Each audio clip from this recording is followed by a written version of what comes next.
للعالمین والصلاة والسلام علی سید الانبیاء والمرسلین اما بعد فاعوذ باللہ من الشیطان الرجیم بسم اللہ الرحمن الرحیم الصلاة والسلام علیک یا رسول اللہ الصلاة والسلام علیک یا رسول اللہ وعلی آلک واصحابک یا سیدی یا حبیب اللہ آلک واصحابک یا سیدی یا حبیب اللہ الصلاة والسلام علیک یا سیدی یا نبی اللہ الصلاة والسلام علیک یا سیدی یا نبی اللہ وعلی آلک واصحابک یا سیدی یا نور اللہ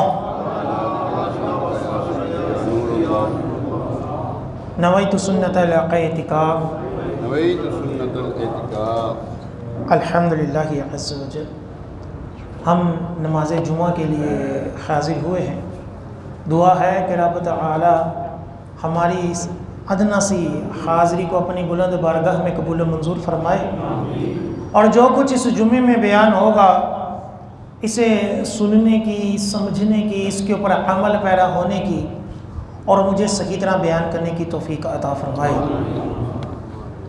آج جس موضوع کے اوپر میرا جمعے کا بیان ہے وہ موضوع ہے کہ سعودیہ میں شہید ہونے والی تاریخی مساجد کہ کون کون سی جگہ پر کون کون سی ایک تاریخی مسجد تھی جس کو شہید کر دیا گیا، اس کے ساتھ ہی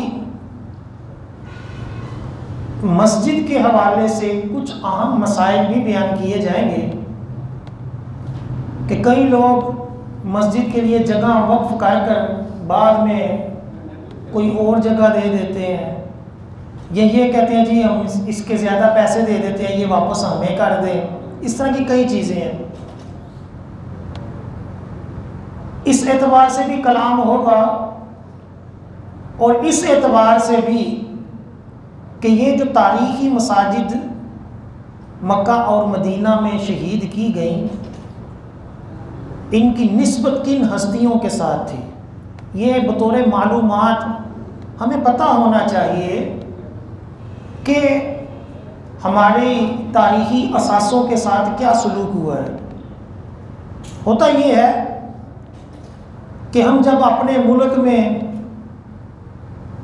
خلاف قانون چیزیں دیکھ کر تنگ آئے ہوتے ہیں، صفائی ستھرائی کا نظام نہیں، تو جب ہم باہر کے ملک جاتے ہیں تو وہاں کی صفائی دیکھ کر، وہاں کا نظام دیکھ کر متاثر ہو جاتے ہیں، چاہے وہ یورپ ہی کیوں نہ ہو، پھر اس کی تعریفیں کرنا شروع کر دیتے ہیں کہ واہ جی واہ بہت اچھا ہے۔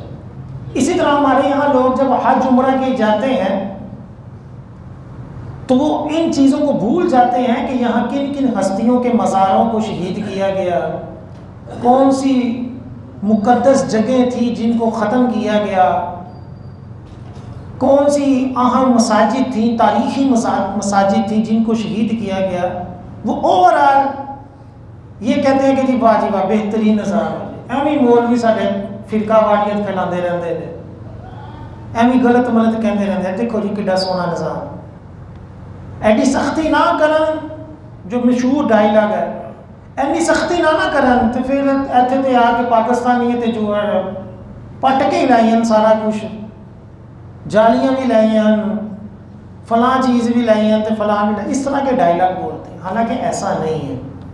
ہمارے یہاں بھی کئی بزرگان دین کے مزار ہیں، داتا سرکار کا مزار ہے، کون سی ہم نے وہاں کچھ چیزیں اکھاڑ لی ہیں، یا ہم بغداد شریف جاتے ہیں، غوث پاک کے مزار پر جاتے ہیں، حضرت علی رضی اللہ تعالی عنہ کے مزار پر جاتے ہیں، کئی اہل بیت کے مزار پر جاتے ہیں، تو کون سی ہم نے وہاں توڑ پھوڑ کر دی ہے؟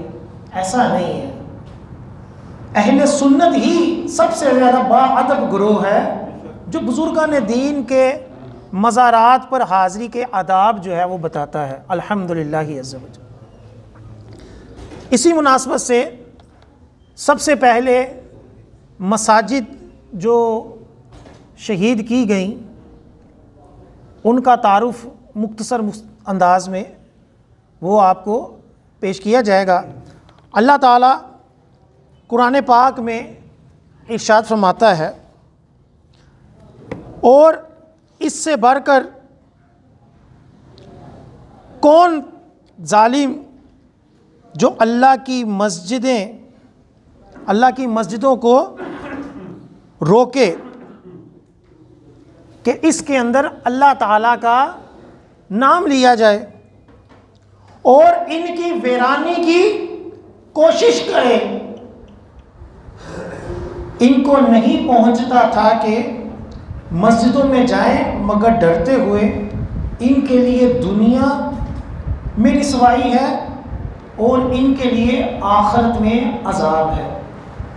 اس آیت میں اللہ تعالیٰ نے ان لوگوں کو ظالم قرار دیا اور ان کے لیے آخرت میں ذلت کا عذاب بھی بتایا اور دنیا میں بھی ان کے لیے رسوائی کا ذکر فرمایا۔ کن لوگوں کے لیے؟ ان لوگوں کے لیے جو اللہ کی مسجدوں کو کیا کرتے ہیں؟ ویران کرتے ہیں، کہ وہاں لوگ ڈرتے ہوئے جائیں، یا تو ویران کر دی جائے یا اس طرح روکا جائے کہ وہاں لوگ اللہ کا ذکر نہ کر سکے۔ اللہ نے ایسے لوگوں کو ظالم بھی کہا اور دنیا اور آخرت میں ان کے لیے دردناک عذاب کی وعید بھی ارشاد فرمائی۔ اس آیت سے کتب فقہ کے اندر کئی مسائل لکھے ہوئے ہیں، جن میں یہ بھی ہے کہ کوئی متولی، کوئی سیٹھ، کوئی چودھری مسجد کو تالا لگا دے کہ لو جی یہاں نماز نہیں میں نے پڑھنے دینی، تو وہ بھی اس آیت کے اندر آ جائے گا اور وہ ظالم و فاسق گناہگار ہوگا کہ جو لوگوں کو نماز سے روک دے، مسجد کو ویران کرنے کی کوشش کرے، یا دو بندوں کی لڑائی ہوئی ہے اور اس نے ساتھ ہی مسجد اس نیت سے بنائی کہ یہاں کے نمازی اس مسجد کو چھوڑ کر میری مسجد میں آ جائے۔ اب اس کی نیت کیا ہے؟ اس مسجد کو ویران کرنے کی، وہ بھی ظالم کہلائے گا۔ ہاں اگر مسجد کو ویران کرنے کی نیت نہیں تو ٹھیک ہے، ایک گلی کے اندر دوسری گلی کے اندر جتنی مرضی مسجدیں بناؤ۔ اب دیکھیں ہماری یہاں مسجد ہے، ساتھ کی مسجد ہے، پھر اور بھی مسجد ہے، اس میں کوئی حرج نہیں۔ لیکن اگر کوئی بندہ ایک مسجد کو ویران کرنے کے لیے اس کے ساتھ مسجد بنائے اور نیت یہ ہو کہ میں نے اس مسجد کو آباد نہیں رکھنا، تو وہ شخص کیا ہے؟ وہ ظالم ہے۔ اللہ تعالیٰ دنیا اور آخرت میں اس شخص کے لیے دردناک وعید ارشاد فرماتا ہے۔ اب یہ ہے کہ مسجد سے لوگوں کو روکنا، لیکن اس سے بھی بڑا بدبخت وہ ہے جو مسجد ہی کو ختم ہی کر دے۔ مسجد سے روکنا یہ بھی ظلم، لیکن اس مسجد کو ختم ہی کر دے، اس کو گرا دے، یا اس کو ختم کر کر کہے جی میں دوسری جگہ بنا دیتا ہوں، جس طرح ہمارے یہاں کئی لوگ کرتے ہیں، یہ بھی شرعاً جائز نہیں ہے اور اس سے بڑا گناہ ہے کہ یہ مسجد جو ایک مرتبہ بن گئی وہ قیامت تک کبھی ختم نہیں ہو سکتی۔ یہ مسئلہ تمام مکاتب فکر کے اندر واضح ہے، اس کے اندر کوئی اختلاف نہیں۔ ایک مسجد جو بن گئی وہ ہمیشہ کے لیے کیا ہے؟ وہ مسجد ہے۔ کوئی دوسری حکومت آ کر کہے گی جی میں اس مسجد کو ختم کر کر یہاں عالی شان بلڈنگ بنا دیتا ہوں، یہاں میں اسپتال بنا دیتا ہوں، لوگوں کو فائدہ ہوگا، لوگوں کو اس سے زیادہ سہولت ملے گی، یا میں اس مسجد کی جگہ دوسری جگہ دے دیتا ہوں، میں اس سے بڑی مسجد دوسری جگہ بنا دیتا ہوں، یہ سودے نہیں ہو سکتے۔ ہمارے یہاں کئی لوگ کیا کرتے ہیں، کوئی اپنی جائیداد جو ہوتی ہے اس کے اندر کوئی مسجد وقف کرتے ہیں، بعد میں یہاں اپنی نیت تبدیل ہو جاتی ہے کہ وہ مین کے اوپر آ جاتی ہے، وہ رش والے ایریے میں جگہ آ جاتی ہے، یا وہ بندہ مرتا ہے تو اس کی اولاد کے اندر لالچ آ جاتی ہے، تو وہ پھر مولوی لوگوں کو ویسے ہی کوئی اتنی زیادہ اہمیت نہیں دیتے کہ یار یہ کیا کر لیں گے، ہمارے پاس اتنا پیسہ ہے، تو وہ عام طور پر کیا کرتے ہیں جی مولوی صاحب یہ جگہ چھوڑ دیں، ہم اس سے زیادہ جگہ آپ کو وہ دوسری جگہ دے دیتے ہیں اور یہاں وہ اپنا کو پلازا بنا لیتے ہیں، تو شرعی طور پر یہ جائز نہیں ہے۔ جب تک اس کو دوبارہ مسجد نہیں کریں گے ہمیشہ اس کے نامہ اعمال میں گناہ لکھا جائے گا کہ جو وقف ہو گئی۔ پہلے سوچو کہ میں نے کہاں مسجد بنانی ہے، کہاں مدرسہ بنانا ہے، کہاں قبرستان بنانا ہے، بعد میں تبدیلی نہیں ہو سکتی۔ پہلے کسی مفتی سے، کسی سے سمجھدار سے مشورہ کر یہ عمل کیا جائے۔ اس کے اندر کوئی اختلاف نہیں کہ مسجد کو شہید کر کے دوسری جگہ لے جاؤ۔ مسجد یہ ہوتی ہے وہ ساتوں زمینوں ساتوں آسمان کے لیے وقف ہوتی ہے۔ وہ ایسا نہیں کہ کوئی ٹیبل ہے کہ ٹیبل کو اٹھا کر کسی اور جگہ لے جاؤ، ایسا نہیں ہے۔ وہ زمین ہے، اور زمین جو ہوتی ہے جتنی مرضی منتقل کرو، ساتوں زمینیں بھی منتقل کر دو تو وہ ختم نہیں ہوتی۔ یہ سب سے پہلا مسئلہ جو ہے یہ اس جگہ پر ہے جس کے اندر ہر مکتبہ فکر کے فتاوی بھی اس وقت میرے پاس موجود ہے۔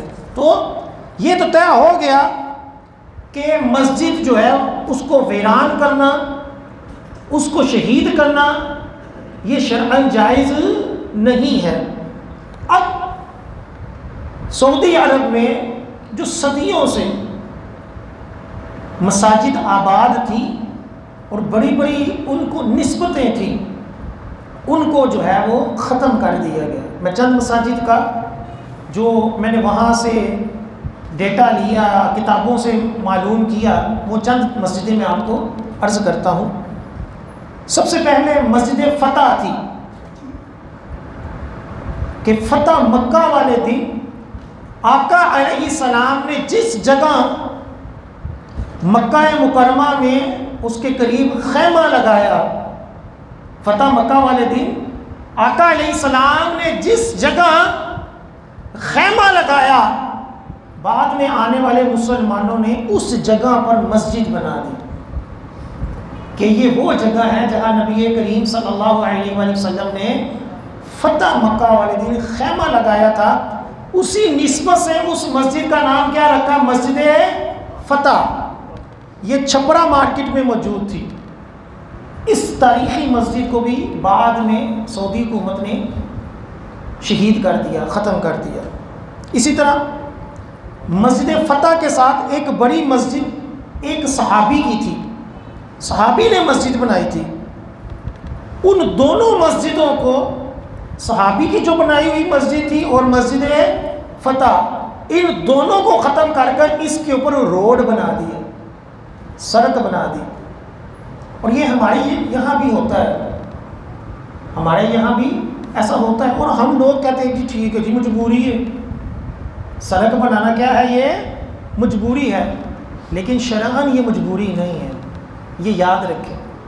شرع یہ کہتی ہے کہ مسجد جو ہے چاہے جتنی مرضی ضرورت ہو جائے، اپنے روڈ کا نقشہ آگے پیچھے کر لو، لیکن کبھی مسجد آگے پیچھے نہیں ہو سکتی۔ یہ شریعت کے 1400 صدیوں کے اس کے اندر اتفاق ہے، کتابیں لکھی ہوئی ہیں، اس کے اندر کوئی دو رائے۔ مسجد جو ہے وہ بڑھ سکتی ہے، لیکن بڑی ہوئی مسجد نہ کم ہو سکتی ہے نہ ختم ہو سکتی۔ جیسے یہ ہماری مسجد ہے، کل کو کوئی بندہ کہ جی بڑا روڈ کرنا ہے، آپ یہ وضو خانے والی جگہ، یہ باہر کچھ حصہ جو ہے یہ مسجد میں دے، یہ سڑک میں ڈال دے، شرع اس کی اجازت نہیں دیتی۔ اب یہ دونوں مسجدیں ایک صحابی کی بنائی ہوئی اور دوسری کون سی؟ جس میں آقا علیہ السلام کے قدم مبارک موجود تھے، آپ تشریف فرما ہوئے تھے، وہ دونوں تاریخی مسجدیں جو تھی وہ شہید کر اس کے اوپر روڈ بنایا گیا۔ اور روڈ جو ہے نہ صرف مساجد بلکہ سعودیہ کے اندر کئی مزارات کو شہید کر اس کے اوپر روڈ بنایا گیا۔ جنت البقیع جو ہے اس کے اندر جو یہ روڈ بنایا ہے یہ بھی قبروں کے اوپر ہے۔ اس لیے علماء کرام امیر اہل سنت یہ فرماتے ہیں کہ جنت البقیع کے اندر نہ جاؤ، باہر کھڑے ہو کر ہی دعا کرو۔ کیوں؟ آپ اندر جائیں گے تو کوئی پتہ نہیں کہ آپ جس سڑک کے اوپر کھڑے ہیں اس کے نیچے کسی ہستی کا مزار ہو، کسی کی قبر ہو۔ اور آقا علیہ السلام نے فرمایا کہ تلوار کے اوپر کھڑا ہونا یہ آسان ہے بنسبت اس کے کہ کسی مسلمان کی قبر کے اوپر کھڑا ہوا جائے. کتنا سخت گناہ ہے. اسی طرح مسجد حلیمہ، حضرت حلیمہ سعدیہ رضی اللہ تعالی عنہ نے جس جگہ نبی کریم صلی اللہ علیہ وسلم کو گود لیا تھا وہ بھی چھپرا مارکیٹ میں تھی مسجد، اس مسجد کو بھی شہید کر دیا گیا. حالانکہ اتنی تاریخی مسجد کی کہ نبی کریم صلی اللہ علیہ وسلم کو اس مقام پر حضرت حلیمہ رضی اللہ تعالی عنہا جو تھی انہوں نے اپنے سپرد کیا تھا، اور اس کے اوپر پھر مسلمانوں نے بعد میں مسجد بنا دی تاکہ یہ تاریخی مقام جو ہے وہ مسجد کی شکل میں ہمیشہ قائم رہے. لیکن کئی صدیوں بعد اس مسجد کو شہید کیا گیا. اسی طرح محلہ مصفلا میں ایک مسجد حضرت ابو ذر غفاری رضی اللہ تعالی عنہ کے نام پر تھی، اور ان کے ساتھ ایک اور تاریخی مسجد تھی. ان دونوں مسجدوں کو بھی شہید کیا گیا. صحابی کے نام پر مسجد تھی اور اس کے ساتھ ایک اور تاریخی مسجد تھی. مصفلا ایک جگہ ہے مکہ کے قریب، اس جگہ کے اندر بھی یہ دو مسجدیں شہید کر دی گئی. اسی طرح حرم پاک کے سامنے، خانہ کعبہ کے سامنے بن داؤد مارکیٹ آپ نے دیکھی ہوگی، بہت بڑا پلازا ہے، بن داؤد مشہور ہے. یہاں حضرت ابو بکر صدیق رضی اللہ تعالیٰ عنہ کا گھر تھا. کس ہستی کا گھر تھا؟ حضرت ابو بکر صدیق رضی اللہ تعالیٰ عنہ کا گھر تھا، اور اس کے اوپر بعد میں مسجد بنا دی گئی. حضرت ابو بکر صدیق کے گھر کو بعد میں مسجد میں تبدیل کیا گیا، لیکن سعودیہ نے وہ مارکیٹ بنانے کے لیے اس مسجد کو ختم کر کر وہاں پلازا بنایا، اور جو مسجد تھی اس کو اوپر ایک پورشن کے اوپر کر دیا تاکہ یہ تسلی دی جائے کہ مسجد ختم نہیں کی بلکہ اس کو کیا کیا ہے، اوپر شفٹ کر دیا. حالانکہ یہ بھی شرعاً جائز نہیں ہوتا. یعنی اگر یہ مسجد ہے بالفرض اور مارکیٹ کے اندر مسجد ہے، کل کو کوئی چودھری آ کر کہے کہ جی میں یہاں 10 منزلہ بلڈنگ بناتا ہوں اور یہ مسجد جو ہے یہ سب سے اوپر بناؤں گا، بڑی عالی شان قسم کی بناؤں گا، بہت خوبصورت بنا دوں گا، یہ کر دوں گا، میں وہ کر دوں گا، تو شرعاً یہ جائز نہیں ہے. کیوں کہ مسجد جو ہوتی ہے وہ جب ایک مرتبہ وقف ہو جائے تو وہ 7 آسمان تک اس کے اندر کوئی تبدیلی نہیں ہو سکتی، 7 زمینوں تک اس کے اندر کوئی تبدیلی نہیں ہو سکتی. یہ نہ صرف شرعی حکم ہے بلکہ یہ قانون بھی یہی کہتا ہے. یہ کچہری کے اندر ایک مسجد ہے ڈی سی آفس کے بیک سائڈ پہ، یعنی سینٹر ماڈل سکول جو ہے اس کے سامنے مسجد آپ نے دیکھی ہوگی جو بنی ہوئی ہے. اس کے اوپر وکیل لوگ بھی نماز پڑھتے تھے، تو حکومت نے یہ چاہا کہ اس جگہ جو ہے وہ بلڈنگ بنائی جائے، ہمارے پاس جگہ تھوڑی ہے تو اس کو بلڈنگ بنا کر مسجد جو ہے وہ اوپر والے فلور میں منتقل کر دی جاتی ہے. تو وہاں کے لوگوں نے کیس کیا کہ یہ تو نہیں ہو سکتا کہ زمین کی مسجد کو اوپر کر دیں. تو پھر اس کئی سال پہلے یہ قانون کا فیصلہ آج بھی موجود ہے جس کو تمام ججز بعد کے آنے والے بھی فالو کرتے ہیں کہ موسک از آلویز موسک، کہ مسجد جو ہے وہ ہمیشہ مسجد رہے گی، اس کو تبدیل یا اوپر نیچے نہیں کیا جا سکتا. حالانکہ کیا ضرورت تھی کہ کچہری کے اندر جگہ، اتنا کام تھا، اتنے محکمے تھے، مختلف جگہ تھی، لیکن مسجد ہونے کی وجہ سے اس کو پھر چھیڑا نہیں گیا. اور آج بھی اگر کوئی پورے پاکستان میں کسی مسجد کو ختم کرنا چاہے تو قانون اسی فیصلے کو لے کر شریعت اور قانون کے فیصلے کے مطابق اس میں تبدیلی نہیں ہو سکتی کہ بندہ مسجد کو اوپر کر لے یا نیچے کر لے، ایسا نہیں ہو سکتا. ہاں ایک صورت ہوتی ہے کہ جگہ بہت تھوڑی ہے،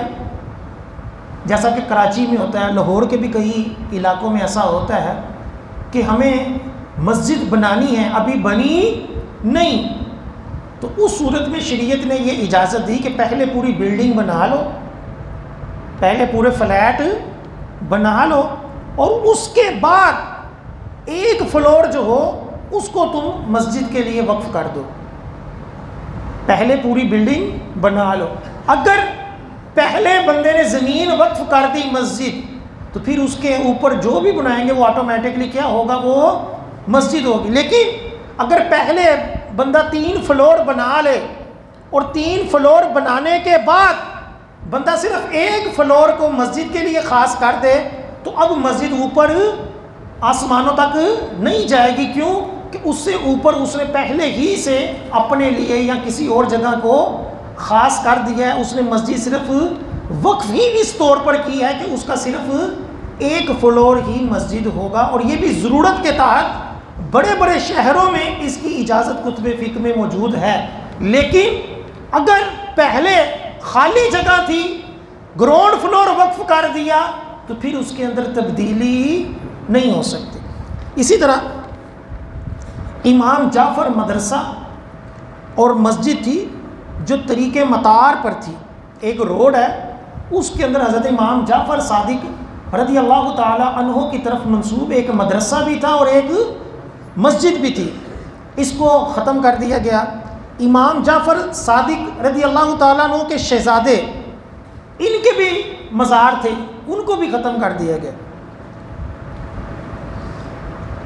احد پہاڑ کے پاس بھی مسجد تھی کہ جہاں آپ کے دندان مبارک کا تھوڑا سا حصہ دفن کیا گیا تھا، اس کے اوپر بعد میں آنے والوں نے مسجد بنا دی، وہ مسجد اب نہیں ہے۔ اس کو بھی احد پہاڑ کے قریب بھی مسجد تھی جہاں آقا علیہ السلام کے دندان مبارک شہید ہوئے۔ احد پہاڑ کے نیچے مسجد ہے، لیکن جہاں پہلے مسجد تھی، تاریخی مسجد تھی، آقا علیہ السلام کے دندان مبارک اس کو نسبت تھی، اس مسجد کو ختم کر دیا گیا۔ اسی طرح حضرت حمزہ رضی اللہ تعالیٰ عنہ کا مزار احد پہاڑ کے قریب ہے، آپ نے دیکھا ہوگا۔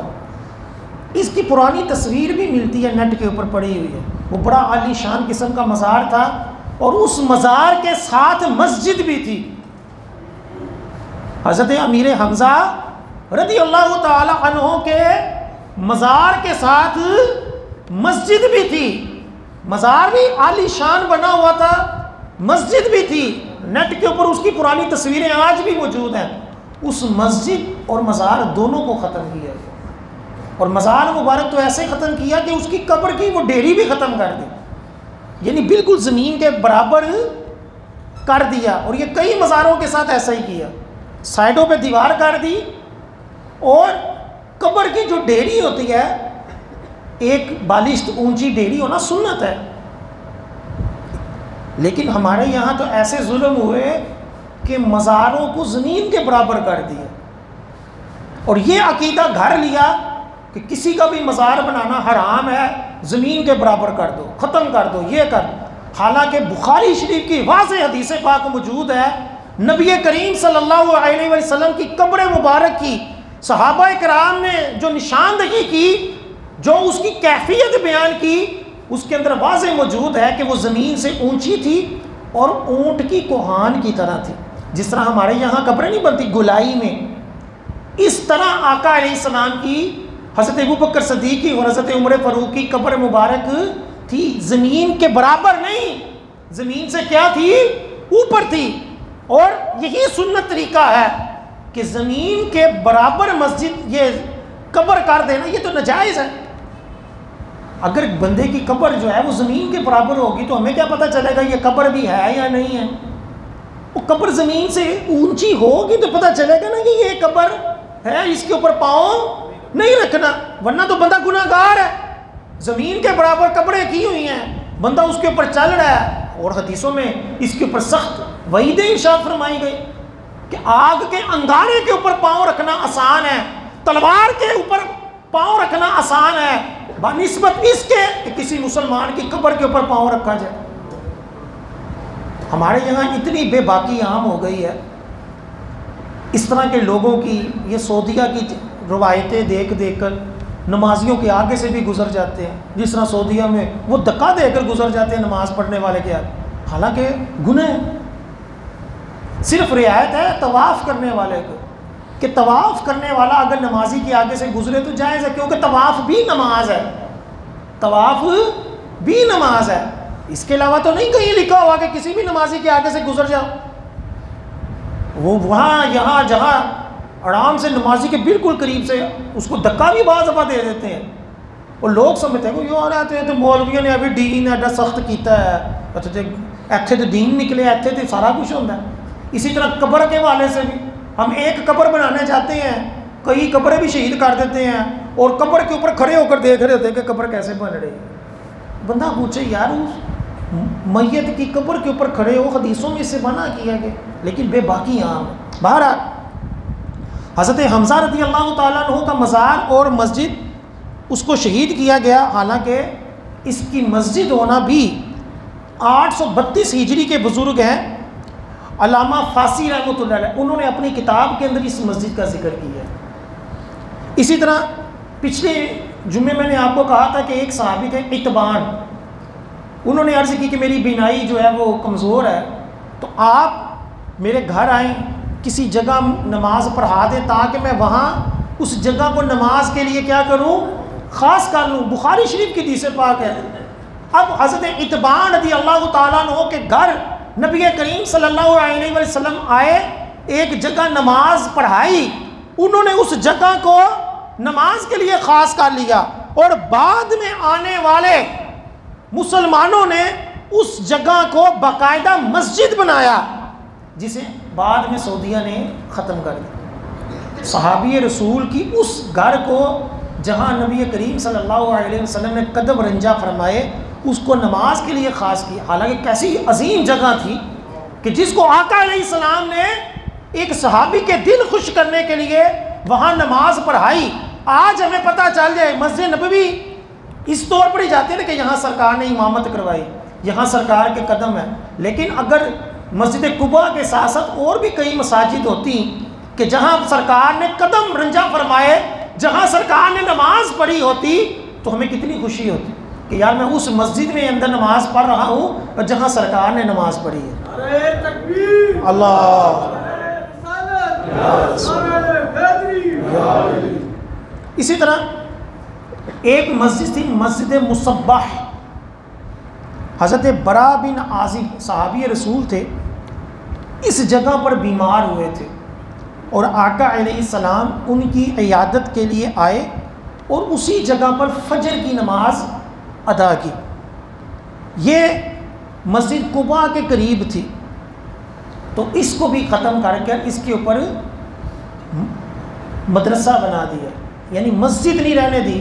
حالانکہ سرکار نے اس جگہ پر نماز پڑھائی اور بعد میں آنے والوں نے اس جگہ کو کیا کیا، مسجد بنا دیا کہ یہاں صحابی رسول بھی تشریف فرما ہوئے اور آقا ان کی زیارت کو آئے اور وہاں فجر کی نماز پڑھائی، اور اس جگہ کو جس کا نام کیا تھا مسجد مصباح، اس مسجد کو بھی شہید کیا گیا۔ اسی طرح مسجد شمس تھی، شاہ عبد الحق محدث دہلوی جذب القلوب کے اندر فرماتے ہیں کہ یہاں مدینہ میں سب سے پہلے سورج کی کرن پڑتی تھی، اور یہ ایک اونچا مقام بنو نذیر کے ساتھ واقع تھا، اور یہاں ایک مسجد تھی مسجد شمس، اس کو بھی شہید کیا گیا۔ اسی طرح مسجد فضیخ، یہ وہ جگہ وہ مسجد تھی کہ شراب کی حرمت جہاں ہوئی اور صحابہ اکرام نے، لوگوں نے، مدینے والوں نے اسی وقت تمام شرابوں کو پھینکا، اس جگہ کو سب کو شراب سے خالی کیا۔ اس مقام پر جو تھی وہ مسجد تھی مسجد فضیخ، اس کو جو ہے وہ ختم کر دیا گیا۔ اس مسجد ہونے کا ذکر بھی ابو بکر محمد بن یحییٰ آمری نے اپنی کتاب کے اندر ذکر کیا۔ مسجد سبق بھی تھی ایک، وہ کون سی مسجد تھی؟ یہ مسجد جو ہے وہ ایسی جگہ پر تھی کہ جہاں آقا علیہ السلام نے حضرت عائشہ صدیقہ رضی اللہ تعالی عنہا کے ساتھ تھوڑی سی دوڑ لگائی تھی کہ آپ ایک مرتبہ چہل قدمی کر رہے تھے اپنی زوجہ حضرت عائشہ صدیقہ کے ساتھ، تو آپ نے ان کے ساتھ جو تھے تھوڑی دوڑ لگائی حضرت اماں عائشہ کو خوش کرنے کے لیے، دل جوئی کے لیے، اس مدینے کی جگہ کو، پھر اس جگہ پر جو حبشی ہوتے تھے وہ تلوار کے ساتھ بھی کھیلتے تھے، یعنی تلوار کے ساتھ جو ہے مقابلے کرتے تھے، اس جگہ پر مسجد تھی، مسجد سبق، سبق کا معنی دوڑ ہوتا ہے، دوڑ، کہ آقا کی اس دوڑ کے ساتھ اس تاریخی یاد کو وابستہ رکھا کہ اس مقام پر پیارے آقا صلی اللہ علیہ وسلم دوڑے تھے، بھاگے تھے۔ اس جگہ پر مسجد تھی جس کا باقاعدہ علامہ فاسی رحمۃ اللہ علیہ نے اپنی کتاب کے اندر ذکر کیا ہے۔ اس مسجد کو بھی شہید کر کے یہاں ایک پلازا تعمیر کیا گیا۔ اسی طرح چند اور مساجد ہیں، مسجد فاطمہ زہرا، مسجد منارتین، امام جعفر صادق کے بیٹے سے منسوب مسجد وہ بھی تھی۔ مدینہ میں جنگ خندق سے منسوب 4 مسجدیں تھیں، جہاں خندق کا جو ہے وہ جہاد ہوا، وہاں بھی 4 مسجدیں تھیں۔ مسجد ابو رشید سلمان فارسی، مسجد مدینہ، مسجد کوثر، مسجد جن، مسجد ابی قبیس، جانا کہ میں نے پہلے بھی کہا تھا کہ جو دنیا کا سب سے تاریخی، سب پہاڑوں کی ماں جبل ابی قبیس، اس کے اوپر بھی مسجد تھی، وہ مسجد جبل نور، مسجد قبش، اسی طرح اور مسجدیں تھیں۔ وہ ساری کی ساری مسجدیں اب تاریخی کیا کی گئی ہیں، وہ ختم کر دی گئی ہیں۔ یہ مسجدیں جو تاریخی ختم ہوئی، جن کی چند مسجدوں کی میں نے نشاندہی کی ہے، ان مسجدوں کو ختم کرنے کے پیچھے وہی لوجک تھی کہ مسلمان کسی جگہ کو مقدس نہ سمجھے، کہ سعودی حکومت کا یہ ذہن ہے، یہ نظریہ ہے، کتابوں کے اندر موجود ہے کہ کوئی بھی جگہ جو ہے اس کو بطور تبرک مقدس طور پر چومنا شرک ہے، ناجائز ہے، سوائے خانہ کعبہ کے۔ اچھا، خانہ کعبہ کے اندر بھی کئی حصوں کو چومنے نہیں دیتے، حالانکہ اس جگہ کے اندر بھی خانہ کعبہ کی جس مرضی دیوار کو چوما جائے تو کوئی حرج نہیں ہے، بلکہ ایک صحابی سے مقام ابراہیم چومنا بھی ثابت ہے، ہمارے پاس اس کی بھی حدیث ہے۔ لیکن آج اگر کوئی بندہ بطور تبرک مقام ابراہیم کو چومنے لگے تو وہاں ایک مولوی کھڑا ہوتا ہے، وہ فوراً شرک کا فتویٰ سناتا ہے کہ یہ کیا ہے، یہ شرک ہے۔ حالانکہ مقدس مقامات کو برکت کے طور پر چھونا، اس سے برکت لینا، وہاں زیارت کرنے کو جانا، یہ صحابہ کرام سے بھی ثابت ہے، اور 1400 صدیوں میں تمام ائمہ کرام نے، علماء کرام نے اس کو مستحب قرار دیا۔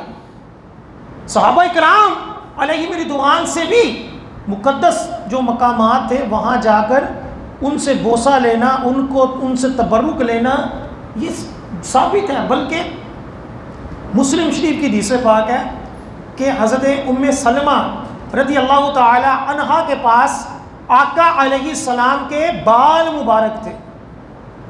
کیا تھے؟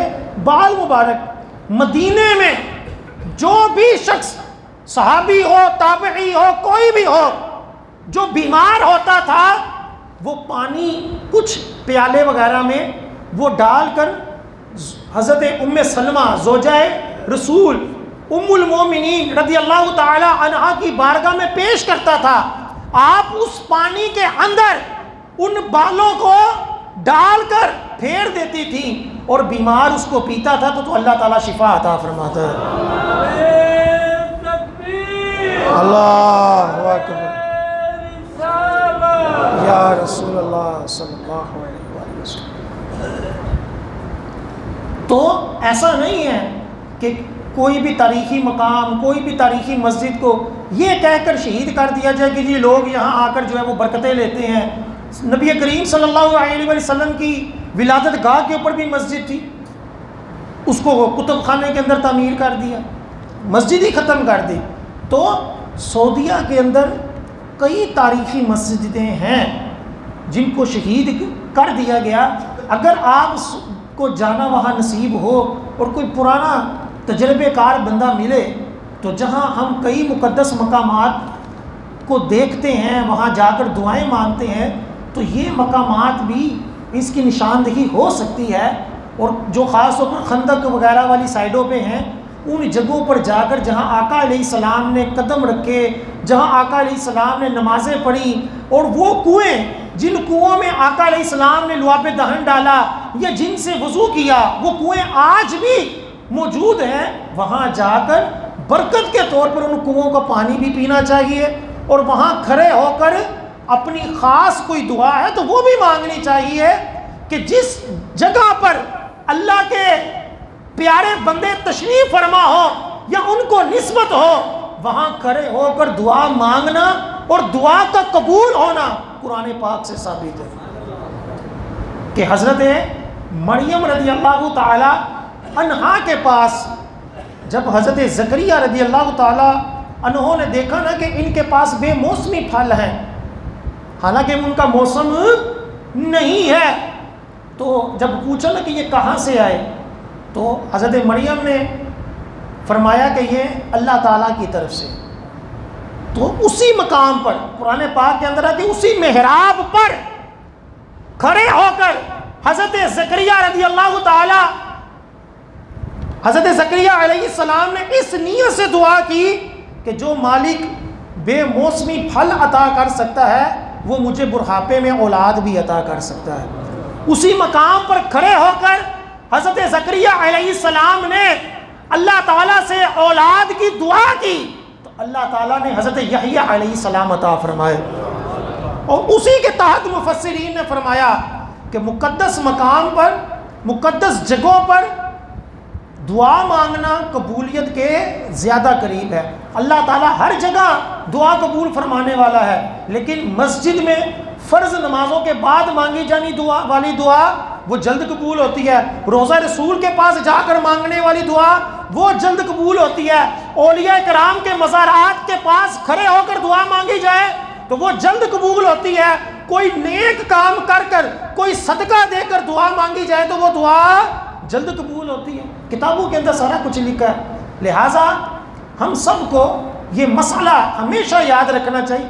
ایسے ہی ہم کسی کی سائڈ نہ ماریں اور نہیں یار نہیں ٹھیک ہے مجبوری ہے کوئی بات نہیں، مسجد شہید ہو گئی تو کیا ہوا، اور بقیہ بھی تو دیکھو کتنی آباد کی ہیں، یہ کوئی دلیل نہیں۔ ایک بندہ ایک مسجد بھی شہید کر کر چاہے 1000 مسجدیں بنائے، وہ جو شہید کی ہے اس کا گناہ کبھی ختم نہیں ہوگا جب تک کہ اس کو دوبارہ تعمیر نہ کرے۔ لہٰذا یہ مسجدوں کے حوالے سے 2 مسائل ہیں، ایک تاریخی مسجد ہے جو شہید ہوئی، دوسرا مسئلہ وہی کہ مسجد جو ہے جب ایک مرتبہ مسجد بن جائے تو قیامت تک وہ کبھی ختم نہیں ہو سکتی۔ ہمارے یہاں یہ لوگوں میں یہ رائج ہے نا کہ کوئی بات نہیں یار مسجد ختم کر دی، اس کے بدلے میں دوسری جگہ بھی تو دے رہے ہیں یار، اس کے بدلے میں فلاں کام بھی تو کر رہے ہیں، یا مسجد کو ختم کر کر اس کو کہا جاتا ہے کہ چلو مدرسہ بنا لو، یہ بھی نیک کام ہے وہ بھی نیک کام ہے، حالانکہ یہ شرعاً جائز نہیں ہے۔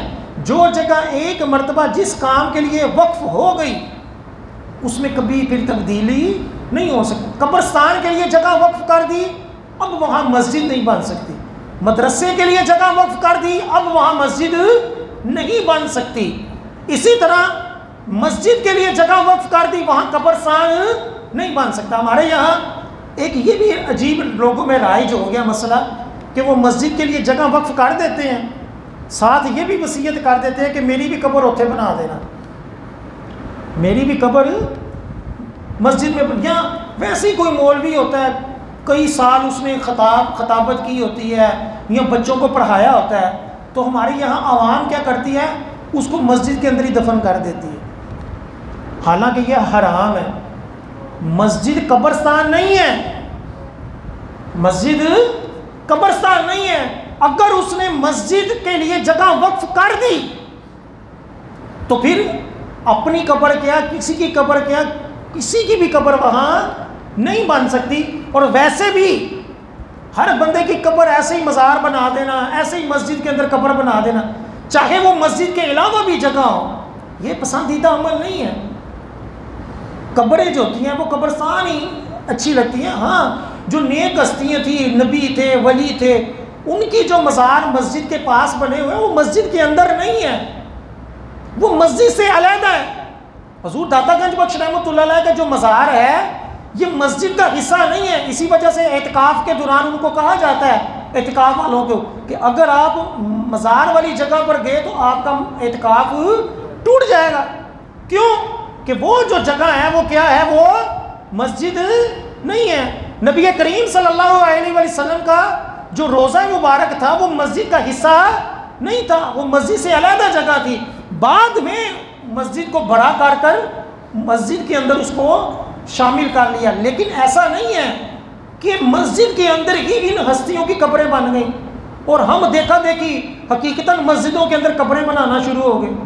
اور پھر بعض دفعہ کیا ہوتا ہے, قبر کسی کی بنا دی جاتی ہے جس نے وقف کی ہو, چاہے وہ فاسق کی کیوں نہ ہو, چاہے عیاشی کیوں نہ ہو, بس اس نے وصیت کی ہوئی ہے. اولاد جو ہوتی ہے وہ زور والی ہوتی ہے, وہ مسجد کے اندر ہی قبر بنا دی. جب مسجد کو کھلا کرتے ہیں, مزید وسیع کرتے ہیں, تو وہ قبر درمیان کے اندر آ جاتی ہے. اور بد مذہب آگے ہی ہمیں ویسے ہی مشہور کرتے ہیں یہ تو قبر پرست ہیں جی. تو قبر جو ہوتی ہے وہ بنانا ویسے ہی نقصان دہ ہے کہ کل کو مسجد بڑی ہوگی, وہ خام خواہ قبر جو ہوگی وہ درمیان میں آ جائے گی, مسجد کی صف بھی خراب کرے گی, فائدہ کیا؟ تو سب سے پہلے یہ ہمیشہ یاد رکھیں, مسجد جب وقف کر دی کہ اس کے اندر کسی قسم کی نہ تبدیلی ہو سکتی ہے, نہ قبر بن سکتی ہے, نہ مدرسہ بن سکتا ہے, نہ وہ جگہ چینج ہو سکتی ہے. یہ سب سے پہلے ہم سب مسلمانوں کو ان مسائل کے بارے میں پتہ ہونا چاہیے. ایسے ہی نہ سائڈ مار دیں نہیں جی نہیں ہے, اتنی سختی نہیں ہے دین میں, کوئی بات نہیں, اللہ آپ اس چیز میں معافی کوئی نہیں ہے, واضح حکم ہے, قرآن کا فیصلہ ہے کہ وہ اس سے بڑا کون ظالم ہے جو اللہ کی مسجدوں کو کیا کرے؟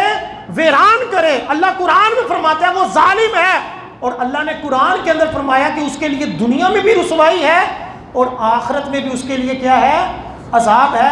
اللہ تعالی ہم سب کو شریعت کے اوپر عمل کرنے کی توفیق عطا فرمائے.